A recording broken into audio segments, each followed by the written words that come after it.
दोस्तों नमस्कार।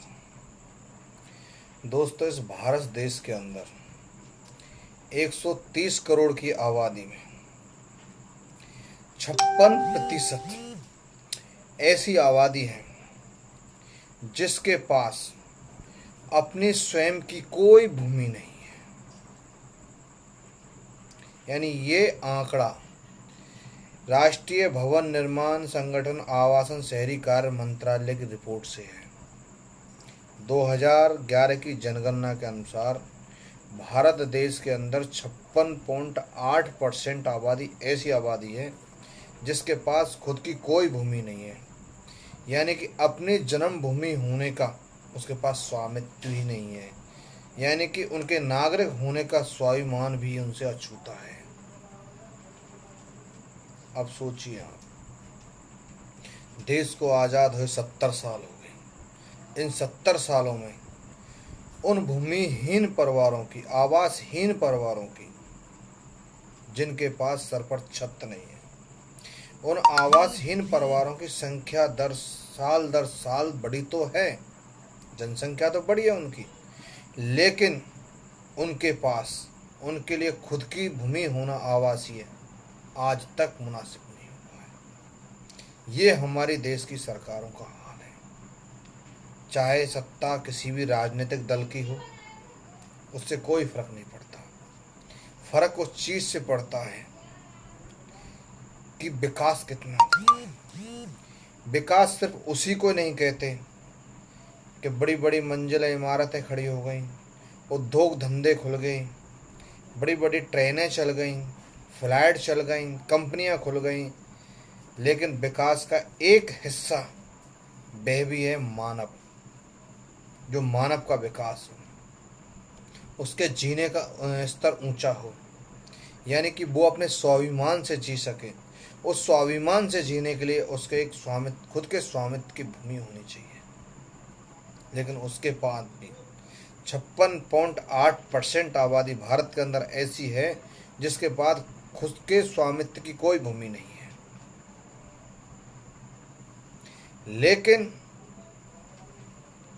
आप विकास की जब बात करोगे तो विकास तो साल दर साल हर 10 साल में बढ़ा है। लेकिन जो शहरीकरण की नीति है, उस नीति पर जो लोग जाकर के रह रहे हैं, उनके लिए आवास की आज तक कोई भी सरकारें व्यवस्था नहीं कर पाई।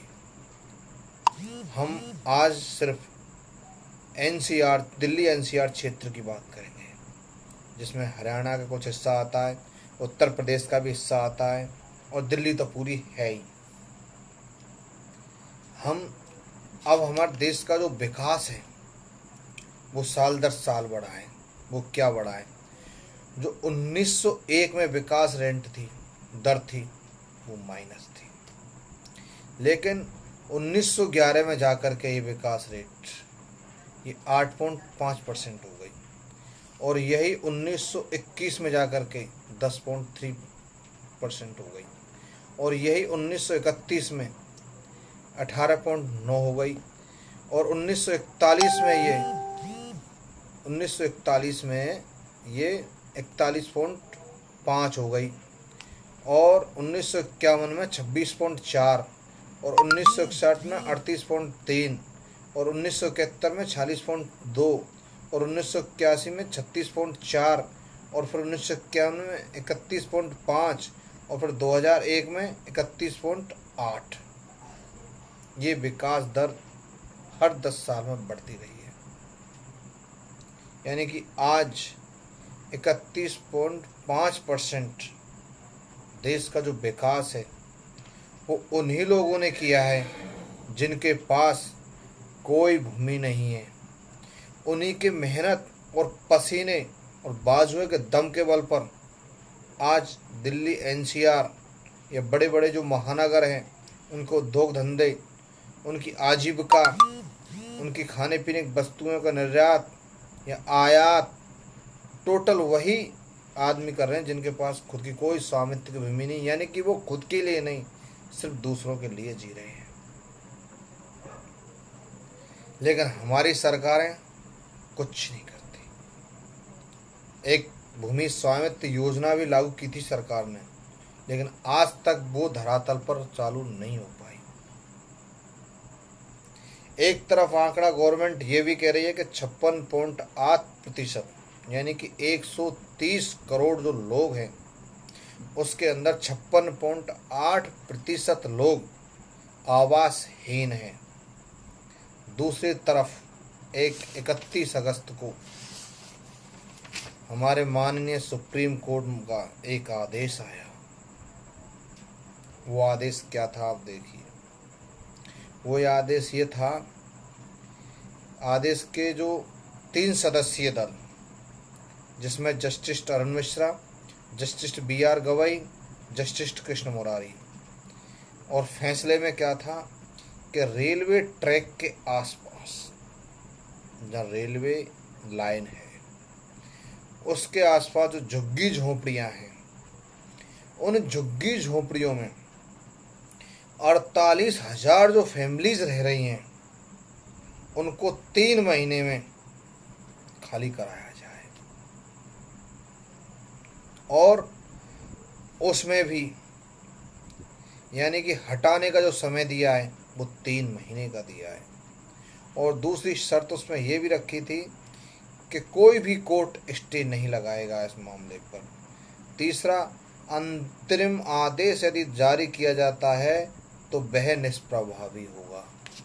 तीसरा आदेश ये था, और ना ही कोई राजनीतिक दल उसमें हस्तक्षेप करेगा। यानी कि किसी भी कीमत पर जहां वो 48,000 परिवार रह रहे हैं जिसे वो अपनी जन्मभूमि मानते हैं, यानी कि उस अधिकार से, उनके स्वामित्व के अधिकार से उन्हें बेदखल किया जाए। ठीक है, सुप्रीम कोर्ट को तो न्याय देना है, चाहे वो अमीर हो चाहे वो गरीब हो, लेकिन मानवीय भावनाएं और उनकी संवेदनाएं को भी ध्यान में रखकर फैसला किया जाना चाहिए। ठीक है, अगर सुप्रीम कोर्ट ने फैसला दे दिया, लेकिन हमारे जो विधायिका, हमारी जो कार्यपालिका है देश की, उसको भी इस मामले में उचित कदम उठा करके उनके जन्मभूमि होने के अधिकार यानी स्वामित्व के अधिकार की रक्षा करनी चाहिए। ये सरकार का दायित्व बनता है। दूसरा, अगर सरकार, भारत की अगर विधायिका चाहे तो पुरुष को नारी और नारी को पुरुष बना सकता है, लेकिन ये 48,000 जो परिवार हैं इनके लिए दिल्ली सरकार और केंद्र सरकार क्या करती है यह भी देखा जाना बाकी है। लेकिन ये सुप्रीम कोर्ट ने 31 अगस्त को जो फैसला दिया है, ये क्यों दिया है, इसका कारण क्या है, इसका रीज़न क्या है, ये हम थोड़ा सा विस्तृत रूप से अब हम बात करें।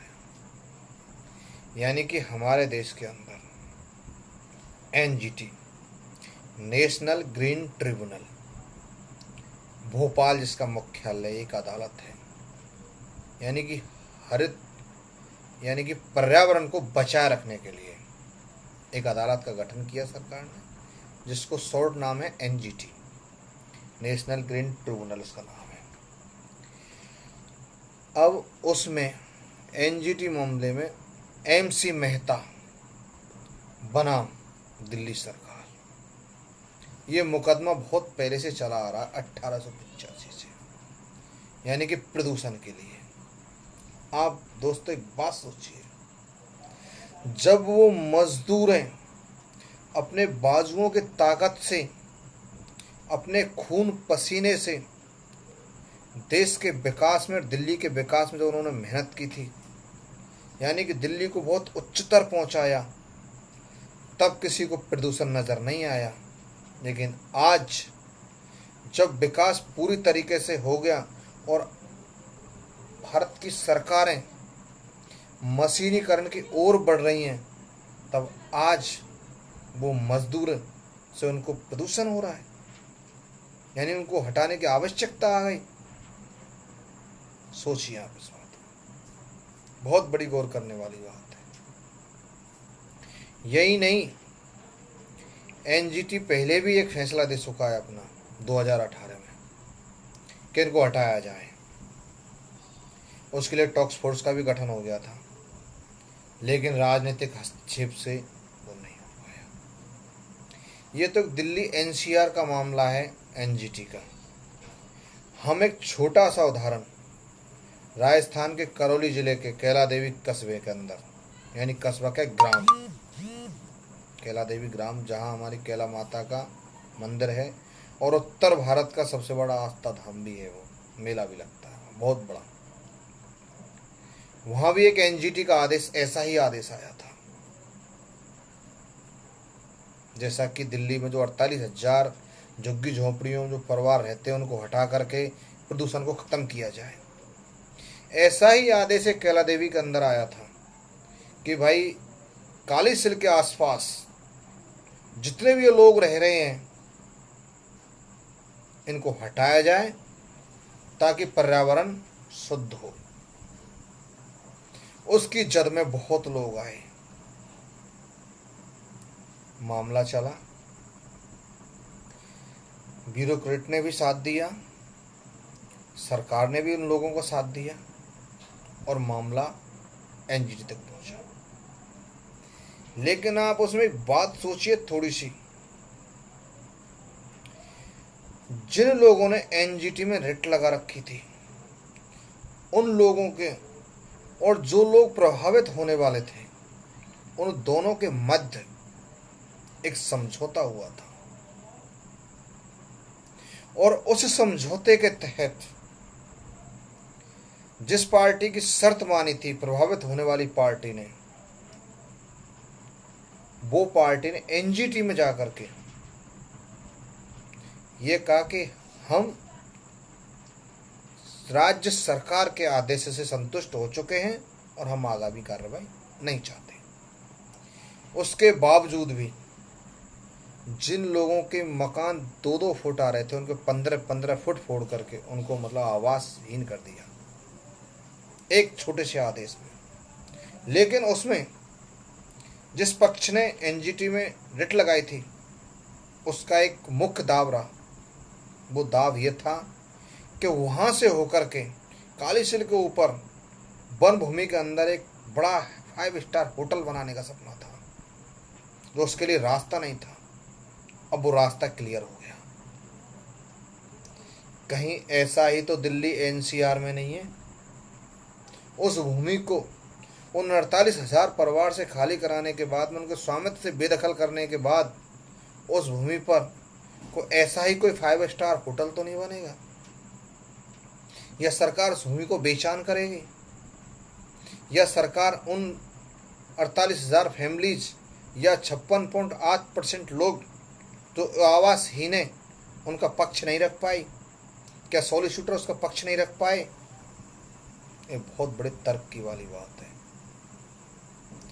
ऐसी स्थिति में जब देश की जीडीपी 23.9 माइनस में चली जाए, जब वैश्विक अर्थव्यवस्था का आकलन करने वाले मैकिन्से ग्लोबल इंस्टीट्यूट के जो रिपोर्ट थी उसमें यह था विनिर्माण और निर्माण को आप ज़्यादातर गति दीजिए और इसी से रोजगार के अवसर प्राप्त होंगे और इसी से केंद्र को अर्निंग होगी, राज्यों को अर्निंग होगी। ऐसी स्थिति में एक तरफ तो केंद्र सरकार 49 लाख नौकरियों को जबरदस्त रिटायरमेंट दे रही है, दूसरी तरफ वही केंद्र और राज्य सरकार मिलकर वो 48,000 फैमिलीज जिन्होंने उनके बुजुर्गों ने दिल्ली के विकास के लिए अपना जीवन पूरा दांव पर लगा दिया, आज उन परिवारों को वहाँ से बेदखल करके, यानी कि उनकी नागरिकता ही ख़त्म सी की जा रही है। अब अगर जब एनआरसी जारी होगी तो अपना वो स्वामित्व होने का या नागरिक होने का राइट कहाँ से दे पाएंगे, कहाँ से सबूत दे पाएंगे वो? इसमें सत्ता को दखल देने की बहुत बड़ी आवश्यकता है और देश के अंदर संविधान बहुत बड़ी चीज़ है और देश की चाहे विधायिका हो, कार्यपालिका हो, न्यायपालिका हो, सबको उसी के अंतर्गत चलना पड़ेगा और सम्मान पूर्वक, स्वाभिमान पूर्वक नागरिकता देना, जो पूर्व रहते आए हैं या पूर्वज रहते रहे हैं उनके, ये भारत की सरकार का काम है। उन 48,000 परिवारों को या तो पुनर्स्थापित किया जाए, उनको सम्मान पूर्वक जिंदगी दी जाए, या फिर जहां वो लोग रह रहे हैं वहीं उनको स्वामित्व के दस्तावेज दिए जाएं और संसद के अंदर सुप्रीम कोर्ट के फैसले की समीक्षा करके और दोबारा इसकी सुनवाई की जाए।